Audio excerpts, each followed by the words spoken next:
So hi guys, welcome back to my new other video. So guys, इस video में हम कुछ अलग ड्रॉ करेंगे एंड जो कपल हैं, जो लेडी हैं, वो रेफरेंस में बिल्कुल क्लियर हैं, ठीक है।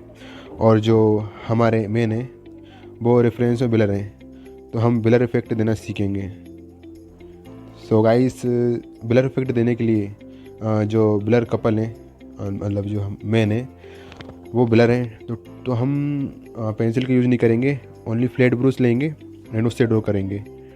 एंड हम हल्के लाइट प्रेशर से एंड क्लियर माइंड सेट से ड्रॉ करेंगे। एंड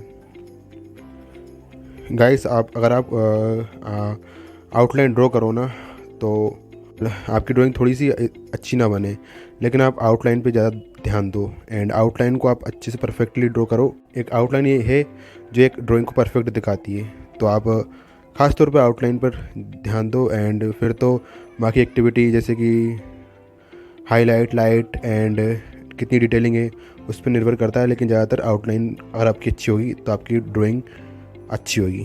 तो आप आउटलाइन एंड अब मैं ओनली फ्लैट ब्रश से ही सर को ड्रॉ कर रहा हूँ, जो हमारे मेल हैं उनको ड्रॉ कर रहा हूँ मैं। एंड मुझे लगता है यहाँ पर ज़्यादा प्रेशर का अप्लाई करना चाहिए, यहाँ पर हल्का सा प्रेशर का अप्लाई कर रहा हूँ। एंड गाइस, इसमें मैं डायरेक्टली चारकोल से यूज़ कर रहा हूँ, तो इसलिए आप ध्यान से यूज़ करें उस चारकोल, क्योंकि चारकोल एक बार हो जाता है तो वो मुश्किल से इरेज होता है। तो आप ध्यान रखें कि आप चारकोल को अच्छे से यूज़ करें। एंड मैं इस रेफरेंस को डिस्क्रिप्शन में दे दूँगा, तो आप ट्राई करो ड्रॉ करने का। एंड गाइस, आप कुछ डाउट हो, आपकी कुछ क्वारीज हो, तो आप मुझे कमेंट कर सकते हो एंड इंस्टाग्राम पे डीएम कर सकते हो, मैं आपका रिप्लाई ज़रूर करूँगा। एंड मैम की आइस में मैं सॉफ्ट चारकोल पेंसिल का यूज़ कर रहा हूँ एंड लाइट प्रेशर से अप्लाई कर रहा हूँ। एंड क्योंकि अगर मैं प्रेशर का अप्लाई करूँगा तो वो ज़्यादा डार्क हो जाएगा एंड वो फिर वो इरेज भी नहीं होगा, तो मैं लाइट प्रेशर से अप्लाई कर रहा हूँ। क्योंकि मिस्टेक हो रही है ड्राइंग में, तो फिर मैं इरेज भी नहीं कर पाऊँगा, तो आप उस चीज़ का ध्यान रखें। एंड एक पेशेंस के साथ आप पेशेंस के साथ ड्रॉ करें, क्योंकि चारकोल आपको बहुत ध्यान से यूज़ करना है। क्योंकि अगर आपने चारकोल ध्यान से यूज़ नहीं किया तो आपको पता है क्या होगा कि आप इरेज कर पाओगे, तो फिर वही प्रॉब्लम फेस आपको करनी पड़ेगी। तो इसलिए आप ध्यान से ड्रॉ करें। मैं आपको इसलिए बार बार यही बता रहा हूँ कि आप ध्यान से ड्रॉ करें एंड एक पेशेंस के साथ ड्रॉ करें। क्योंकि अगर आप चारकोल आप समझ रहे हो, क्योंकि आपने जो ड्राइंग को टाइम दिया होगा तो आपको डबल से देना पड़ेगा, क्योंकि अगर हो जाता है तो फिर वो अच्छा नहीं लगता एंड वो एक शेडो सा बन जाता है, फिर ड्राइंग में वो लुक नहीं आता जो आप क्रिएट करना चाहते हो। अगर आपको ड्राइंग आपको अच्छी दिखानी है तो आप छोटी छोटी चीज़ का ध्यान रखें। बहुत से बिगिनर जो सीख रहे हैं वो छोटी छोटी बातों का ध्यान नहीं रखते, तो आप क्लियर रखें कि आप छोटी छोटी बातों का ध्यान रखें। एंड एक ड्राइंग करने का मतलब ये रहता है कि आप एक छोटे अगर आप ड्रॉ कर रहे हो, अगर आपकी ड्राइंग को एक प्रोफेशनल लुक देना चाहते हो, तो आप छोटी छोटी चीज़ों का ध्यान रखें। एंड मैंने लिप्स में सॉफ्ट चारकोल पाउडर का यूज़ किया है एंड फर्स्ट टोन मैंने सॉफ्ट चारकोल पाउडर से ही दिया है एंड 000 ब्रश से ही दिया था मैंने उसको। एंड यहाँ पर मिनी एरिया से वहाँ पर मैं 000 ब्रश का यूज़ कर रहा हूँ। एंड यहाँ मुझे लगता है कि मुझे ज़्यादा यूज़ करना चाहिए चारकोल पाउडर या ग्रेफाइट, वहाँ पर यूज़ कर रहा हूँ। एंड यहाँ पर मुझे रिकमेंड हो रही है तो वहाँ पर यूज़ कर रहा हूँ। एंड एक हाईलाइट एंड लाइट क्रिएट करने की कोशिश कर रहा हूँ। एंड यहाँ पर मुझे और डार्क चाहिए तो वहाँ पर सॉफ्ट चारकोल पेंसिल का यूज़ कर रहा हूँ एंड लाइट प्रेशर से यूज़ कर रहा हूँ। अगर मैंने डार्क प्रेशर किया तो वो लाइटनेस एंड डार्कनेस का कॉम्बिनेशन चला जाएगा एंड मैं उसको मेंटेन करने की कोशिश कर रहा हूँ। एंड इस आर्ट वर्क में यही है कि इसमें हाईलाइट एंड लाइट को कॉम्बिनेशन अच्छा रखना है। अगर आपने ऐसा नहीं किया तो वो एक आर्ट वर्क उभर के नहीं आएगी। तो आपको ये बात ज़रूर ध्यान रखो कि आप इस में ये reference only highlight and lights के कॉम्बिनेशन के लिए है। ये डिटेलिंग वर्क है, लेकिन ये हाईलाइट एंड अगर आप इसमें डिटेलिंग भी नहीं करोगे ना, एक टेक्सचर दोगे ना अच्छा सा, मतलब डिटेलिंग करो लेकिन एक टेक्सचर दोगे ना, हाईलाइट एंड लाइट का कॉम्बिनेशन अच्छा रखोगे ना, तो इस ड्राइंग को करने का फील अलग ही आएगा। तो आप इसको हाईलाइट एंड लाइट का कॉम्बिनेशन अच्छा रखो। आप ये बात ज़रूर ध्यान रखें। एंड यहाँ पर मुझे मैकेनिकल पेंसिल की ज़रूरत हो रही है, जहाँ पर जो चारकोल से मैंने डेप्थ क्रिएट करने की कोशिश की, वहाँ पर थोड़े से हल्के हल्के डेप्थ क्रिएट हो गए होंगे, हो रहे थे, तो मैं वहाँ पर कवर अप करने की कोशिश कर रहा हूँ। And then soft charcoal powder का थोड़ा सा इस्तेमाल कर रहा हूँ ब्रश से। एंड इससे क्या होता है कि वो ब्लेंड हो जाता है अच्छे से। एंड यहाँ पर हल्के हल्के डेप्थ एरियाज हो रहे थे, कवर नहीं हो रहे थे, मैंने उसको उसको मैं मैकेनिकल पेंसिल से देने की कोशिश कर रहा था।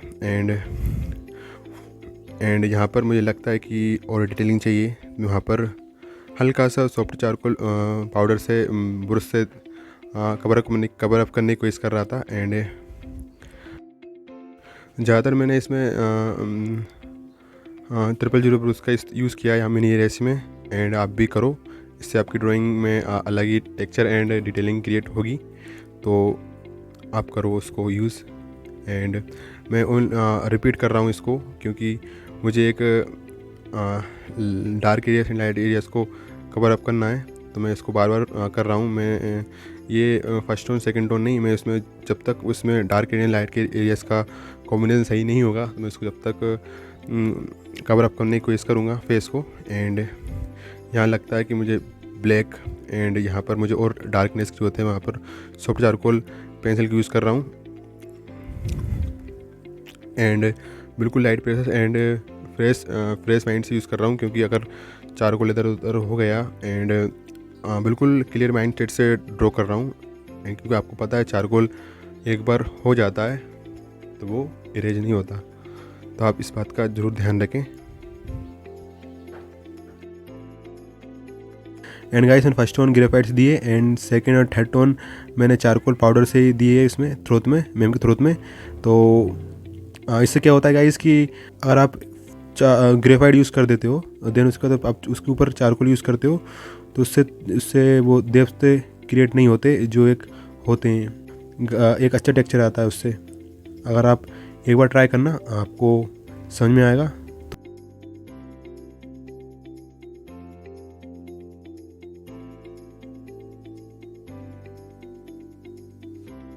एंड फर्स्ट टोन में हेयर्स में सॉफ्ट चारकोल पेंसिल से दूंगा।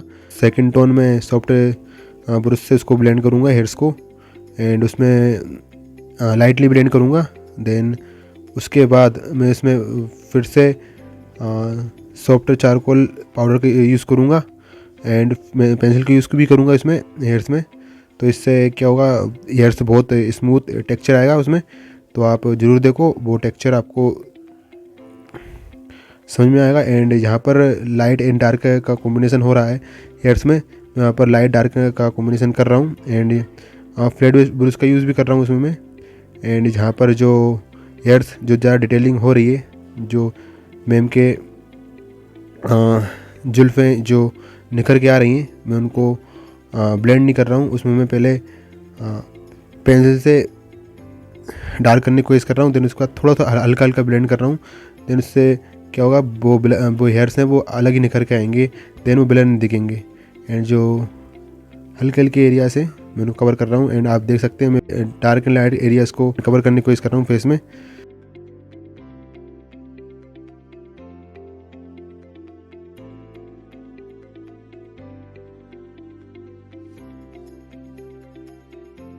एंड मैम के क्लॉथ्स में first tone soft charcoal pencil से दे रहा हूँ।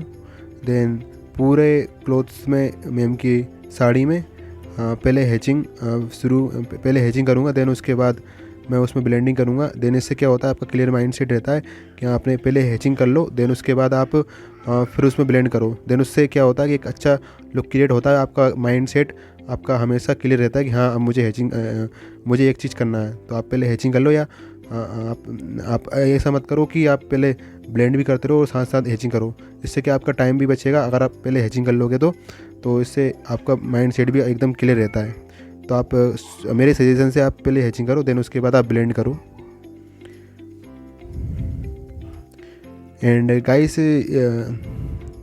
इसमें मैंने फर्स्ट सेकंड टोन में ही मेरा वर्क हो रहा है, तो मैं इसमें थर्ड टोन देने की कोशिश नहीं करूँगा। देन उसके मैं सेकंड टोन पर ही एंड जहाँ पर लाइट एंड डार्कनेस कॉम्बिनेशन हो रहा है वहाँ पर उतना ही कर रहा हूँ। एंड जहाँ पर जितना रिकमेंड कर रही है मैम की साड़ी, मैं वहाँ पर उतना चारकोल से वर्क कर रहा हूँ एंड एक अलग लुक क्रिएट करने की कोशिश कर रहा हूँ क्लोथ में। देन मैं ज़्यादा ब्लेंड नहीं कर रहा हूँ। एंड ब्लेंड से क्या होता है कि वो टेक्सचर नहीं आ पाता जो एक देना चाहते हैं। तो आप ब्लेंड से ज़्यादा आप हैचिंग करो, वो आपके लिए बहुत बेस्ट रहेगा।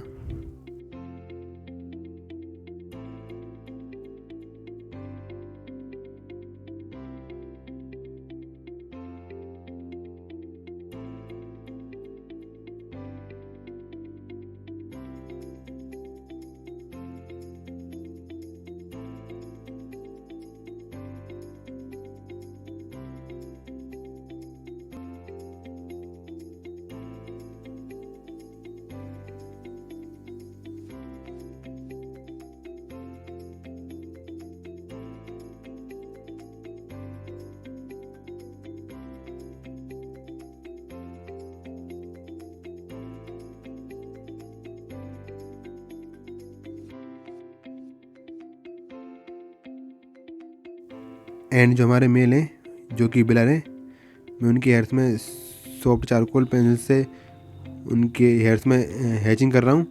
देन यहाँ पर डार्क एरिया से वहाँ पर मैं थोड़ा प्रेशर का अप्लाई कर रहा हूँ एंड यहाँ पर लाइट एरिया से वहाँ पर कम प्रेशर का अप्लाई कर रहा हूँ। एंड पूरे हेयर्स में जहाँ पर डार्क एंड लाइट एरियाज का कॉम्बिनेशन कवर अप करने की कोशिश कर रहा हूँ एंड लाइटली ब्लेंड कर रहा हूँ। एंड यहाँ पर मुझे लगता है कि मुझे प्रेशर का अप्लाई करना चाहिए ब्लेंड करने में, वहाँ पर प्रेशर का अप्लाई कर रहा हूँ। एंड यहाँ पर 000 ब्रश से फेस में मैं यहाँ पर डायरेक्टली सॉफ्ट चारकोल पाउडर का यूज़ कर रहा हूँ। एंड यहाँ पर डार्क एरिया से वहाँ पर मैं सॉफ्ट चारकोल पाउडर का यूज़ कर रहा हूँ। यहाँ पर मैं कहीं पर भी पेंसिल का यूज़ नहीं करूँगा। देन मैं डायरेक्टली सॉफ्ट चारकोल पाउडर से उसको ब्लेंड करूँगा। देन यहाँ पर मुझे फ्लैट ब्रश की ज़रूरत है, मैं वहाँ पर फ्लैट ब्रश यूज़ कर रहा हूँ। एंड यहाँ पर रोलिंग ब्रश की ज़रूरत है, मैं यहाँ पर रोलिंग ब्रश के से अप्लाई कर रहा हूँ। एंड मैं बिल्कुल लाइट प्रेशर से अप्लाई कर रहा हूँ। एंड मेरे पास बड़ा ब्रश है, मैं उससे भी ब्लेंड कर रहा हूँ। एंड फर्स्ट टोन में उससे ही दे रहा हूँ क्लोज में। एंड यहाँ पर मुझे लगता है कि मुझे यहाँ पर प्रेशर अप्लाई करना चाहिए, मैं वहाँ पर प्रेशर का अप्लाई भी कर रहा हूँ। एंड यहाँ पर मिनी एरिया से वहाँ पर मैं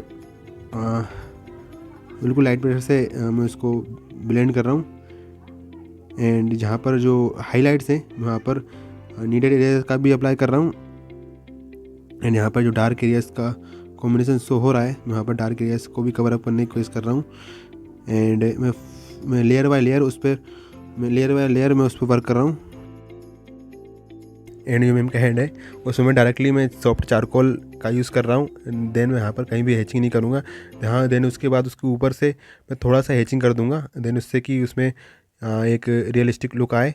एंड गाइस आपको मैटर ये नहीं करता कि आप कौन से पेपर पर ड्रॉ कर रहे हो, मैटर ये करता आपकी स्किल्स कितनी अच्छी हैं। तो आप स्किल्स पर ध्यान दें। वैसे ये brush to medium surface paper है। Thank you so much guys इस वीडियो को फुल वॉच करने के लिए। आई होप इस वीडियो से आपको कुछ हेल्प मिला होगा, कुछ नॉलेज मिली होगी। मिलते हैं किसी नेक्स्ट इंटरेस्टिंग वीडियो में, तब तक के लिए बाय।